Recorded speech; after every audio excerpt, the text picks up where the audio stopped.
Oi, pessoal! Sejam bem-vindos a mais um podcast da Megawatt. Eu sou Camila Maia, jornalista da plataforma, e o nosso podcast de hoje será sobre um assunto que tem tudo a ver com o momento de transição energética que o mundo passa. É o hidrogênio verde.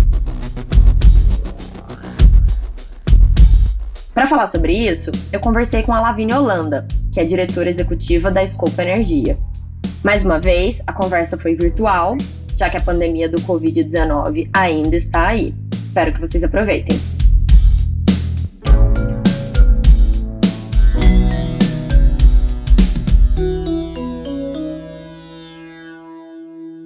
Oi, Lavínia, tudo bem? Olá, tudo bem? Um prazer estar aqui falando de hidrogênio. Pois é, obrigada por participar hoje do nosso podcast. Acho que vai ser uma conversa bem interessante. Primeiramente, então, Lavínia, eu queria te pedir para falar rapidamente até o que te credencia para falar de hidrogênio verde para os nossos ouvintes. Bom, vamos lá. Eu sou Lavínia, consultora e diretora executiva da Scope Energia, que é uma consultoria de estratégia, inovação e sustentabilidade no setor de energia e infraestrutura. E o que nos credencia para falar de hidrogênio é que a gente elaborou um caderno sobre hidrogênio. Então, a gente tem uma publicação, está saindo agora, sobre hidrogênio, que foi elaborada pela Gabriela Nascimento da Silva e pela Clarissa Fonte, que foram nossas autoras, sob minha coordenação. E essa publicação está disponível no nosso site, em que a gente, sabendo de todo esse posicionamento, essa discussão sobre hidrogênio nessa transição energética, a gente resolveu discutir o que é o hidrogênio e discutir quais são os possíveis usos do hidrogênio e onde é que a gente está no Brasil, né, com relação ao hidrogênio. Muito legal, Lavínia. Eu li essa publicação de vocês, achei muito interessante. Acho que principalmente porque me deixou esperançosa que a gente vai ter acesso a essa economia do hidrogênio verde em termos competitivos, né, não como é hoje, num futuro não muito distante. Mas você pode explicar para os nossos ouvintes o que é o hidrogênio verde? Quais são essas possibilidades energéticas envolvidas? O que tem de diferente hoje do que a gente tinha há alguns anos já, quando se falava de hidrogênio? Vamos lá, o que é o hidrogênio? O hidrogênio, na verdade, é um elemento que está ali na tabela periódica, né? E que existe em grande quantidade no nosso planeta e em diversos materiais, em diversas matérias, etc.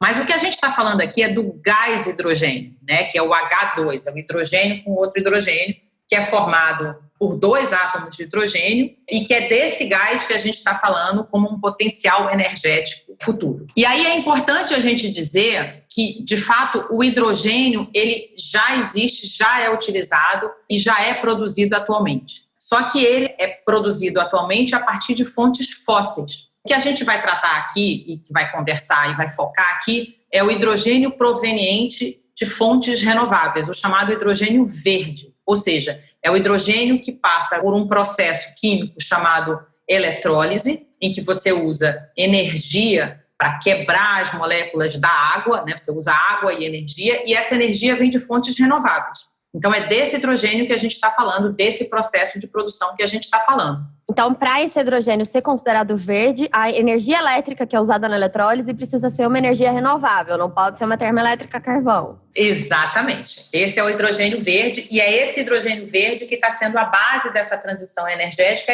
e dessa recuperação verde que a gente tanto está ouvindo falar aí em alguns países do mundo.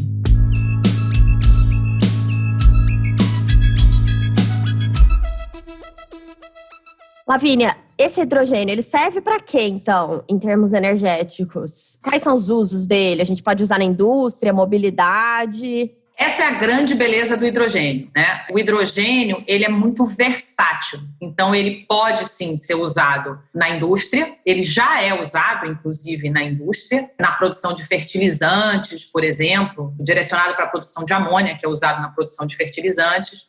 E em outros usos, inclusive na indústria alimentícia. Então, ele já é usado hoje na indústria. Mas ele pode ser usado também para mobilidade, ele pode ser usado em células combustível para mobilidade através do hidrogênio como fonte energética, e ele pode ser usado também no setor elétrico como um meio de armazenamento, né? É uma tecnologia de armazenamento que pode ajudar até a prover flexibilidade à rede e ajudar a integrar as fontes que são renováveis intermitentes, né? Que já é uma questão que a gente discute há algum tempo. Então, ele pode ser usado como uma espécie de bateria. Foi isso que eu achei muito interessante no estudo de vocês, porque ele combina com as fontes intermitentes e parece que essas fontes intermitentes, elas exigem algum tipo de flexibilidade no sistema. Hoje, a gente fala em usar as termoelétricas a gás natural, que é o combustível de transição, né? Para essa questão da transição energética, um mundo mais sustentável. Agora, o hidrogênio verde, ele aparece como uma alternativa, então, no futuro, para quando a gente já tiver concluído essa transição energética, ou faz parte da transição energética esse uso associado na forma de bateria? Eu acho que você falou a palavra-chave aí, né? O uso no futuro. Isso é um ponto bem importante. Então, de fato, um dos usos do hidrogênio é esse armazenamento, que é essa opção para integrar as renováveis no sistema de energia, mas é preciso desenvolver a tecnologia de eletrólise em uma escala maior, para que você possa ter essa possibilidade de armazenamento em grande escala. Só uma parte não muito técnica, mas rápida, assim, a eletrólise ela já é consolidada, já existe, já é usada há tempos no mundo. Mas ela é usada em pequenas escalas, não numa grande escala como é previsto ser necessário para a produção de hidrogênio. Então, já existe uma eletrólise consolidada, que é o que a gente chama de eletrólise alcalina. Essa eletrólise alcalina ela não é adequada para as renováveis, por exemplo. Por causa da variabilidade da energia, isso pode danificar o equipamento, né? Ela é projetada para uma energia que a gente chama de estacionária. Então, tem outros dois processos que estão sendo desenvolvidos, né? Que pode ter um ganho de aprendizado, um ganho de escala, mas que ele não é nem usado comercialmente hoje. Então, assim, ainda existe um desenvolvimento tecnológico necessário, com um enorme potencial, porque tem muito projeto de pesquisa e desenvolvimento focando nesses dois tipos de eletrólise, e que são a aposta para as renováveis variáveis. Mas ainda tem um processo de desenvolvimento dessa tecnologia. Então, a gente está falando para o futuro. Antes que você me pergunte que futuro é esse, em quanto tempo, é muito difícil precisar, né? Porque a gente sabe que essa evolução tecnológica, ela acontece de uma maneira quase exponencial, né? Às vezes as coisas vão devagarzinho e depois, de repente, você encontra uma solução e que faz a tecnologia deslanchar. Mas, de fato, tem uma maturação tecnológica que precisa acontecer ainda, pelo menos nos próximos 10 anos.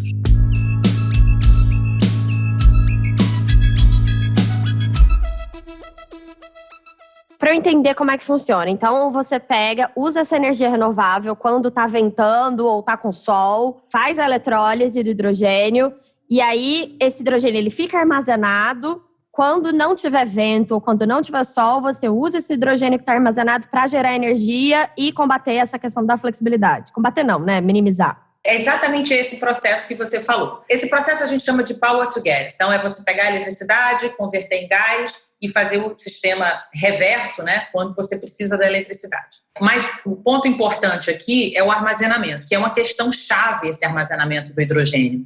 Porque você vai ter que armazenar o hidrogênio para que você produza energia quando for necessário, mas o hidrogênio ele é um gás de baixa densidade energética em relação ao seu volume. Então, você vai precisar de grandes volumes para armazenar esse hidrogênio. E aí você tem algumas alternativas. Você pode comprimir para fazer o armazenamento, mas você precisa de energia para fazer essa compressão. Então, isso é uma ineficiência, né, no processo. Você vai gastar mais energia nesse processo.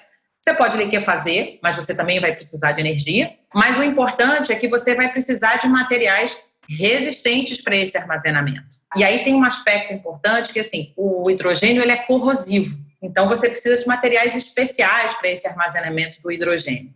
E isso serve não só para o armazenamento em si, mas para toda a logística do hidrogênio. Então, uma tubulação que vai transportar hidrogênio, ela precisa também ter esse material especial. Então, você não pode injetar o hidrogênio no gasoduto existente? Não, você tem que usar materiais que sejam adequados, exatamente por causa dessa questão de corrosão. Agora, tem uma proposta sobre o armazenamento subterrâneo, né, que é armazenar em cavernas de sal. Então, em lugares que você tem essa geologia, que tem cavernas de sal, isso seria positivo para o armazenamento de hidrogênio, né? Principalmente porque as cavernas de sal elas estão, em geral, muito abaixo da terra e quanto mais baixo, maior a pressão. Então, você já tem uma compressão ali do hidrogênio e você evita a contaminação. Então, essa é uma opção também.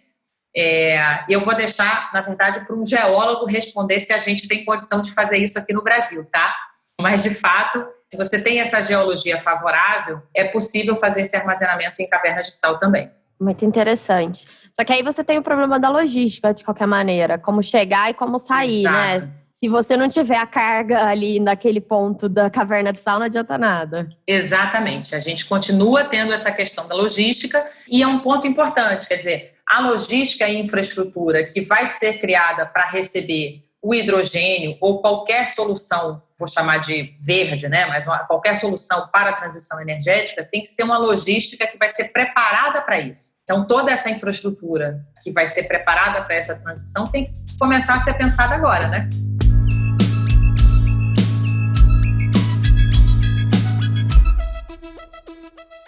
Agora, pensando assim, esse futuro, que a gente não sabe direito quando que vai chegar. Ao mesmo tempo que a tecnologia vai ser desenvolvida, a gente tem que ter um barateamento dela. Eu entendo que o barateamento das fontes renováveis, que a gente já tem visto e que vai continuar, ele já ajuda a tornar ela uma fonte mais competitiva, né? Verdade. Você tem o custo do hidrogênio, da produção do hidrogênio em larga escala, do hidrogênio verde, né?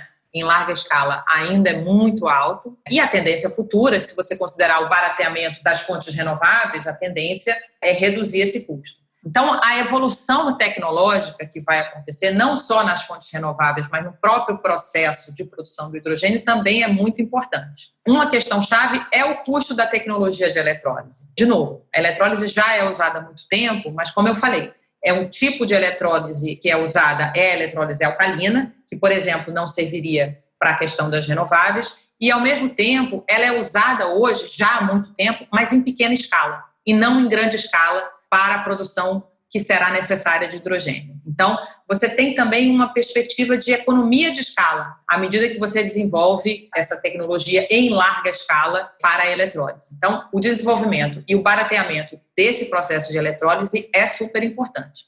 Mas tem um outro ponto que eu queria trazer, que é um ponto de atenção. O processo de eletrólise usa muita água. E água, a gente sabe que é um recurso, eu vou chamar de caro, né? Não no sentido monetário, mas muito importante e escasso. Então, o uso da água para a eletrólise, para a produção de hidrogênio, é uma questão que tem que ser pensada também, né? Nesse desenvolvimento tecnológico, porque a água é um recurso que a gente precisa ter um uso muito cuidadoso.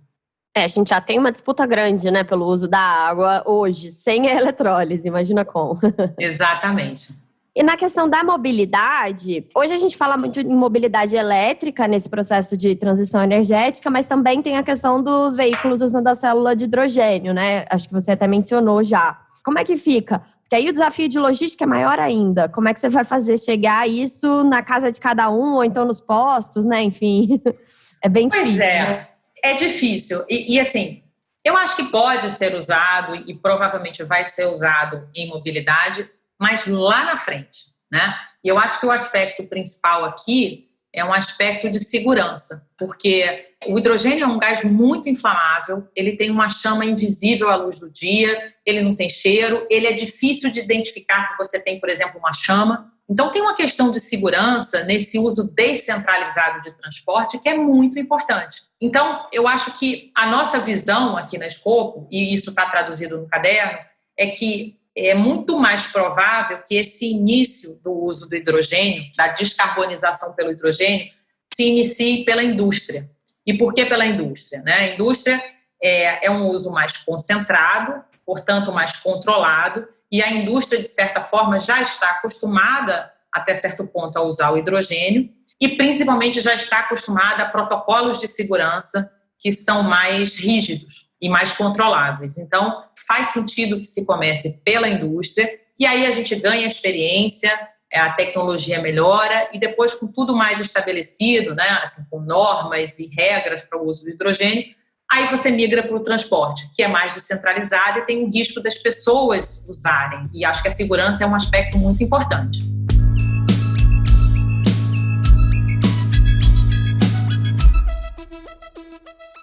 Lavínia, acho que para finalizar, a gente sempre escuta falar que o Brasil é um país que tem o privilégio de ter muitas fontes, né, muitos recursos naturais, e o hidrogênio, obviamente, é um deles.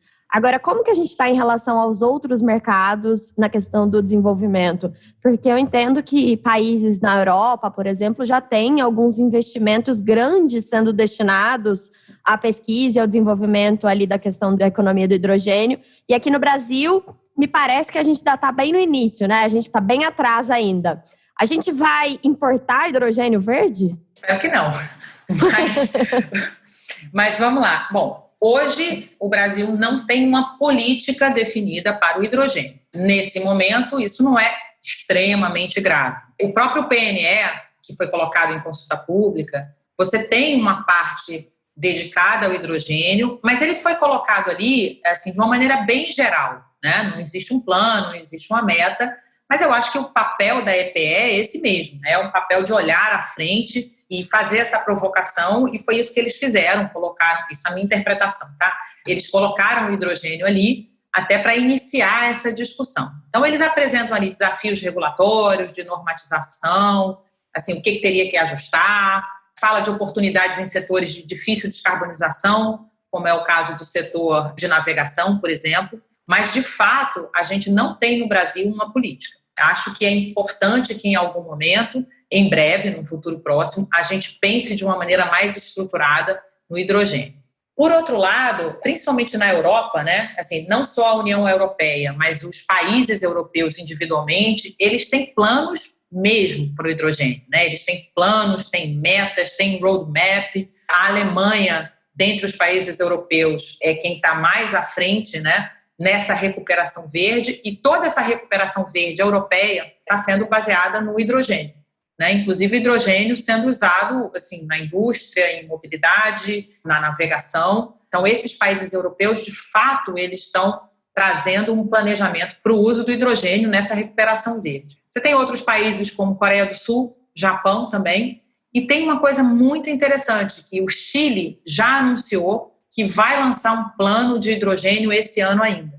Então, na América Latina, quem está bem à frente, né, e que já está pensando no hidrogênio como opção para essa transição energética é o Chile. A gente está aqui esperando sair esse plano do Chile, mas eles estão já pensando nisso há algum tempo, e a ideia é que o hidrogênio seja muito importante nessa transição energética no Chile. Lembrando que eles têm muita renovável, né? A gente, como já tem os reservatórios naturais, acaba que pode postergar um pouquinho isso, né? Exato. Mas olha, eu acho que não é grave a gente não ter um plano agora, mas eu acho que é importante a gente pensar nisso. E começar a pensar hoje nisso, né? Porque, como eu falei, a gente vai precisar de uma infraestrutura diferenciada, vai precisar pensar nessa logística, e a gente sabe que os setores de infraestrutura e logística, né, são setores longos, né? Então, a gente precisa pensar hoje para investir amanhã, para que ele esteja pronto em 2030. Então, acho que é importante a gente ter esse planejamento e, claro, a gente vai precisar do nosso planejador, do Ministério de Minas e Energia, enfim, e de possivelmente um grupo interministerial que pense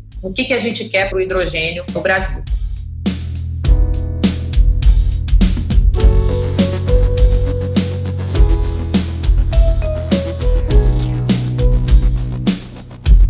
Legal, então, acho que foi boa a nossa conversa. Espero que da próxima vez a gente possa gravar um podcast pessoalmente, né? Sem quarentena, sem pandemia. Exato, tá ótimo. Bom, super obrigada, é um prazer participar e estou à disposição. Obrigadão.